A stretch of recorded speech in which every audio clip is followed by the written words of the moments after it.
Welcome to केमक्विस्ट। क्या हाल है? उम्मीद करता हूँ सब फिट होंगे, एनर्जेटिक होंगे।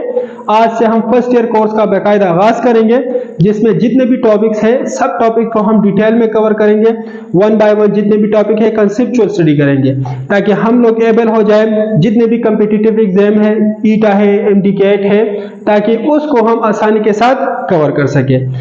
देखिए डियर स्टूडेंट्स, हर एक वीडियो में मैं यही बात करता हूं कि आप लोगों ने कंसेप्ट को समझना है। जब आप लोग कंसेप्ट को समझेंगे, जो भी स्टेटमेंट आ जाए, जिस टॉपिक में भी जिस तरह भी स्टेटमेंट आ जाए, आप आसानी के साथ उसको कवर कर सकते हैं। तो हम सबसे पहले कंसेप्ट को पढ़ेंगे, कंसेप्ट के बाद उसी टॉपिक के ऊपर जो है हम एमसीक्यूज करेंगे। देखिए फर्स्ट ईयर के फर्स्ट चैप्टर जो है स्टोइचियोमेट्री, उसको हम स्टार्ट करेंगे।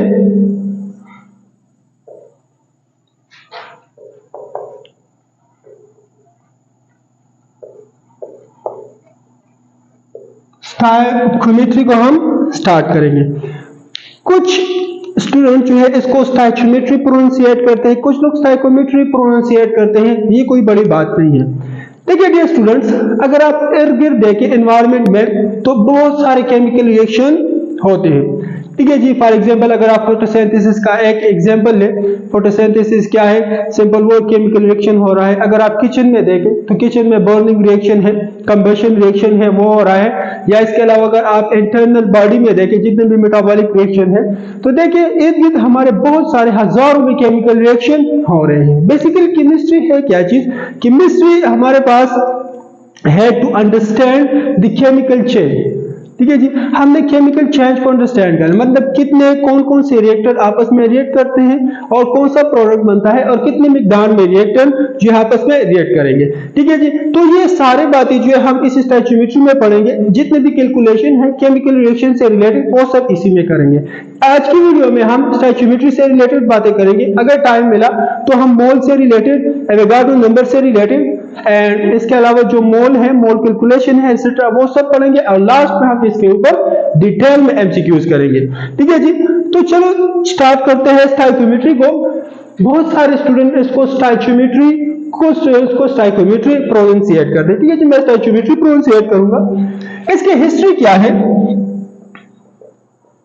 एक साइंटिस्ट था 1792 में एक साइंटिस्ट था, जर्मियास बेंजामिन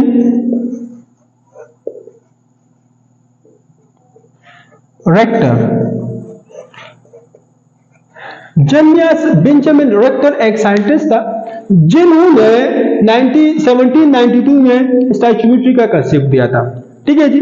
स्टोइचियोमेट्री बेसिकली क्या है? कलेक्शन ऑफ टू वर्ड है। It is a collection of two Greek words. हमारे पास टू ग्रीक वर्ड्स है, उसका कलेक्शन है, जिसमें एक है स्टोइचियन है। ठीक है जी। स्टोइचियन का मतलब क्या है? Basically stoichion means element. Stoichion का मतलब है एलिमेंट। एंड जो सेकंड वर्ड है वो हमारे पास है मेट्रोन। मेट्रोन का मतलब क्या है? Metron is basically means measurement. हमारे पास क्या है? मेजरमेंट है। तो stoichiometry is the collection of two Greek word that's mean measurement of elements. मतलब क्या है कि हमने एलिमेंट्स की मेजरमेंट करना है। तो स्टोइचियोमेट्री में जो एलिमेंट्स है उस एलिमेंट को हम मेजर करेंगे। चलो प्रॉपर्ली इसको डिफाइन करते हैं।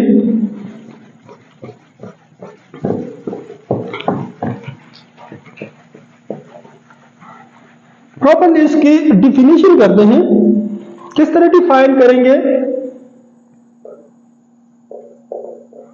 ये हमारे पास है द क्वांटिटेटिव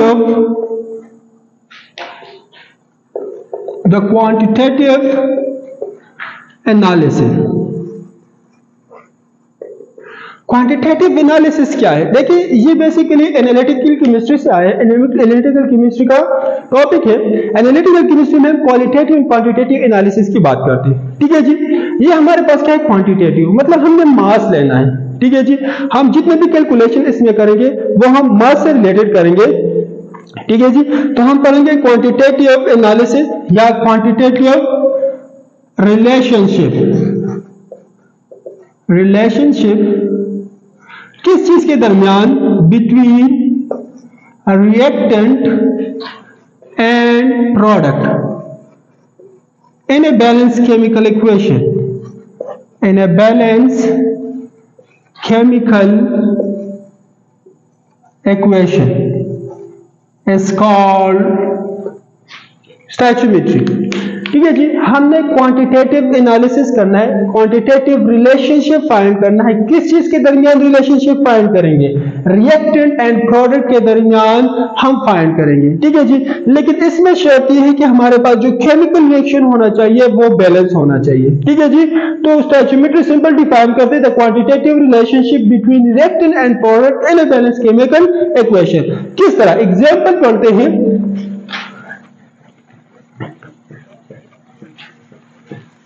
फॉर एग्जाम्पल, हमारे पास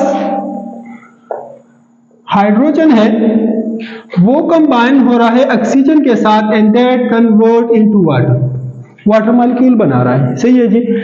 फर्स्ट कंडीशन क्या है कि बैलेंस होना चाहिए। ये बैलेंस है नहीं, यहां पर दो हाइड्रोजन एटम्स है, यहां पर दो हाइड्रोजन एटम है, लेकिन यहां पर दो ऑक्सीजन, यहां पर एक ऑक्सीजन है। ऑक्सीजन एटम को बैलेंस करने के लिए यहां पर मैंने 2 कोएफिशिएंट लगाया है, तो यहां पर अब 4 हाइड्रोजन है, यहां पर 2 हम लगाएंगे, तो ये क्या है? बैलेंस केमिकल इक्वेशन है। सही है जी। अब देखिए, यहां पर इसको हम इस तरह पढ़ सकते हैं कि हमारे पास 2 मोल hydrogen gas react with 1 mole oxygen gas that will form, क्या चीज हमारे पास बना रहे हैं? 2 मोल वाटर मॉलिक्यूल दे रहा है। ठीक है जी। अब देखिए, अगर मैं कहूं फॉर एग्जाम्पल, अगर मेरे पास ये क्या है? एक्सिस में है। ठीक है जी।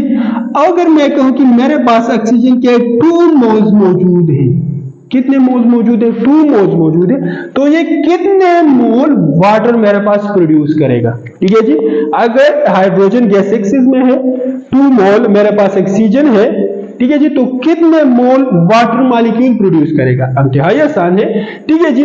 तो ये किस तरह हम कैलकुलेट करें? इसके लिए हम एक प्रॉपर तरीकेकार है, एक प्रॉपर फार्मूला है, वो यहां पर लगाएंगे, उसके बाद इसको कैलकुलेट करेंगे। आसान है। ठीक है जी।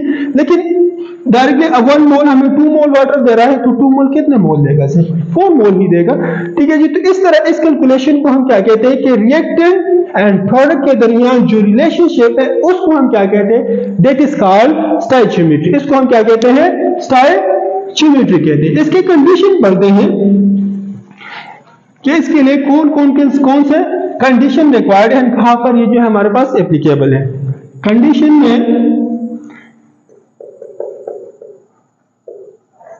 जो फर्स्ट नंबर कंडीशन है वो हमारे पास है, जो रिएक्टेंट है वो कंप्लीटली कन्वर्ट होने चाहिए प्रोडक्ट में। Reactant will be completely converted into the product। मतलब इससे पहले मैंने हाइड्रोजन और ऑक्सीजन को कंबाइन किया था, वाटर में कन्वर्ट किए थे, तो वहां पर जो रिएक्टेंट है वो अगर 100% प्रोडक्ट में कन्वर्ट होते हैं तो वहां पर हम स्टोइचियोमेट्री, ये वाला कंसेप्ट जो है वहां पर हम अप्लाई कर सकते हैं। ठीक है जी। अच्छा, सेकंड नंबर पर ये है no side reaction occurs. Side reaction बिल्कुल नहीं होना चाहिए। अगर साइड रिएक्शन वहां पर है तो हम एग्जैक्ट कैलकुलेशन नहीं कर सकते। फॉर एग्जांपल, अगर मैं एग्जांपल लूं कार्बन एंड ऑक्सीजन, कार्बन क्या है? बर्निंग, एक कंबशन रिएक्शन है जिससे कार्बन डाइऑक्साइड बन रहा है एंड साथ में वाटर मॉलिक्यूल बन रहे हैं। ठीक है जी। ऑर्गेनिक कंपाउंड है कार्बन, इसके साथ क्या हाइड्रोकार्बन है, हाइड्रोजन भी मौजूद होता है जिससे वाटर मॉलिक्यूल बन रहे हैं। ठीक है, कंबशन रिएक्शन है। अच्छा जी, अगर यहां पर ये कार्बन एक्सिस में है, ठीक है, जो यहां पर कार्बन डाइऑक्साइड बनता है, लेकिन याद रखें ये हमारे पास मेन रिएक्शन है, इसी के साथ हमारे पास एक दूसरा प्रोडक्ट बनता है जिसको हम कहते हैं कार्बन मोनोऑक्साइड। ठीक है जी।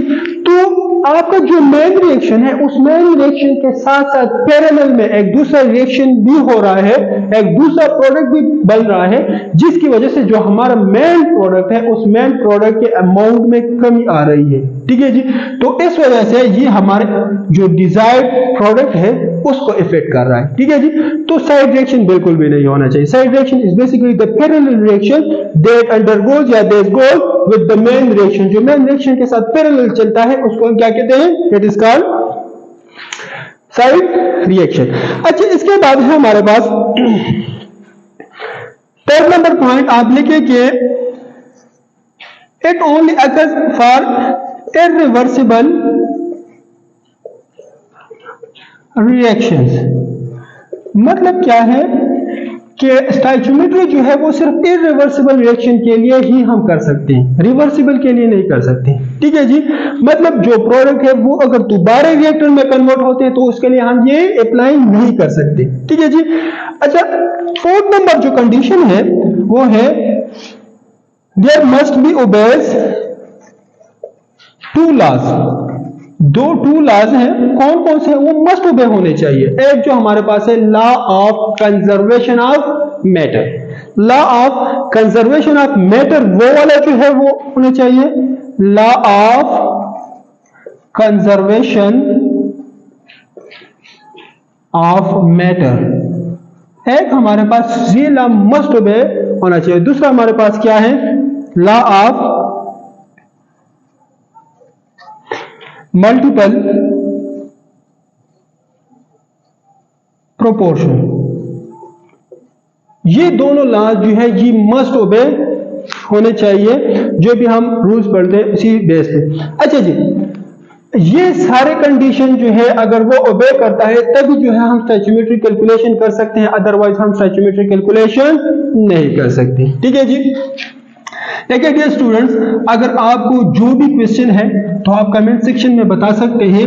मैं यहाँ पर हूँ, इंशाल्लाह नेक्स्ट वीडियो में सबसे पहले आपके जो क्वेश्चंस हैं वो क्वेश्चंस कवर करेंगे इंशाल्लाह। इसके बाद नेक्स्ट वीडियो की तरफ जाएंगे। इस वीडियो में एक और पॉइंट है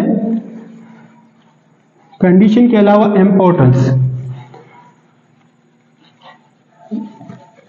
अच्छा जी, स्टोइचियोमेट्रिक कैलकुलेशन के इंपॉर्टेंस क्या है?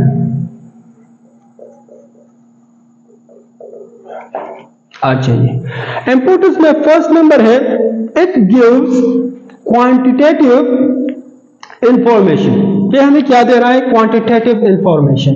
It gives quantitative information, quantitative information.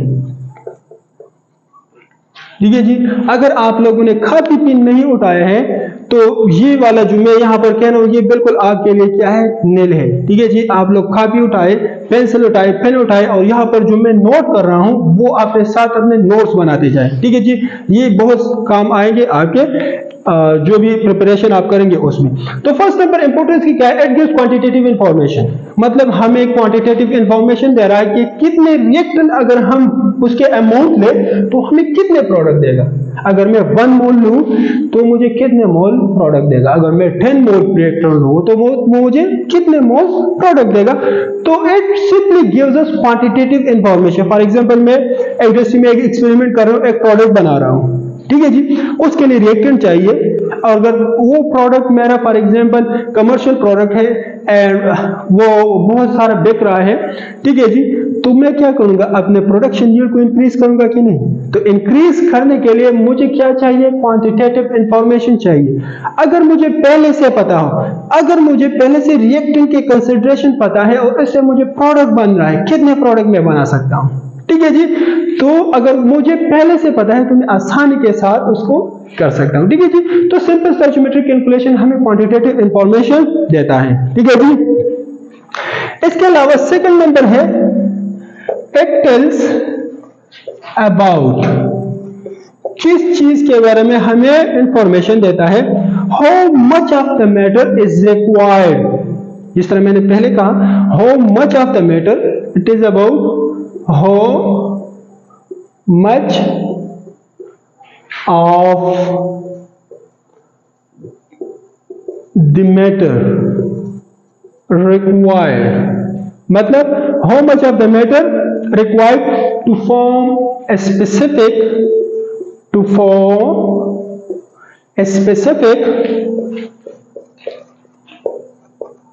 amount of another matter। वही बात है जो मैंने पहले कही कि एक मैटर से हम दूसरा मैटर बना रहे हैं, मतलब कन्वर्ट करें। जिस तरह मैंने कहा हाइड्रोजन एंड ऑक्सीजन को हम कंबाइन करते हैं तो वाटर बन रहा है, तो हाइड्रोजन भी एक मैटर है, हाइड्रोजन गैस भी एक मैटर है, ऑक्सीजन गैस भी एक मैटर है, जो वाटर बन रहा है वो भी एक मैटर है। तो हमें ये बताता है कि कितने अमाउंट में हम अगर एक मैटर है उसको कन्वर्ट करते हैं दूसरे मैटर में, ठीक है जी, तो उसके बारे में हमें इंफॉर्मेशन देता है, ठीक है जी। इसके बाद how much of the product, how much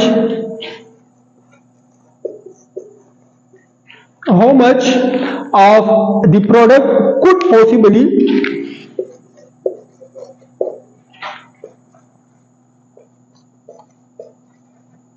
form at a given condition, मतलब जो कंडीशन हमें पहले से गिवन है, ठीक है जी, उस कंडीशन के मुताबिक कितना प्रोडक्ट हमें जो है वो देगा। मैंने जिस तरह पहले एग्जांपल लिया था ना, हमारे पास 2 मोल ऑक्सीजन है तो कितने मोल वाटर फॉर्मेशन होगा हमारे पास, कितने वाटर मॉलिक्यूल्स बनेंगे वहां पर, कितने ग्राम्स वाटर बनेंगे, कितने मोल्स वाटर बनेंगे, ठीक है जी। तो अगर क्वांटिटेटिव इंफॉर्मेशन अगर हमारे पास पहले से ही मोल्स मौजूद है, ठीक है जी, अगर रिएक्टेंट या प्रोडक्ट के मोल्स पहले से हमें पता है तो हम आसानी के साथ कैलकुलेट कर सकते हैं, ठीक है जी। देखिए वीडियो थोड़ी सी लॉन्ग बन गई, इंशाल्लाह नेक्स्ट वीडियो में मोल से रिलेटेड बातें करेंगे, इसके अलावा रिलेटिव टाइम मास से बात करेंगे and Avogadro number and calculation करेंगे, मोल कैलकुलेशन मोल से रिलेटेड एंड एग्जांपल्स भी करेंगे, उसके ऊपर एमसीक्यूज भी करेंगे, ठीक है जी। देखिए दोस्तों ये वीडियो आप लोगों के लिए है, अगर आप लोग इसको पसंद कर दें तो काइंडली इस चैनल को लाइक करें, सब्सक्राइब करें एंड इस वीडियो को बहुत ज़्यादा शेयर करें, ठीक है जी, ताकि बहुत सारे स्टूडेंट को इसी से कुछ सीखने को मिले। ओके, मुझे इजाज़त दीजिए, इंशाल्लाह मिलेंगे नेक्स्ट वीडियो में। अल्लाह हाफिज़, थैंक यू वेरी मच।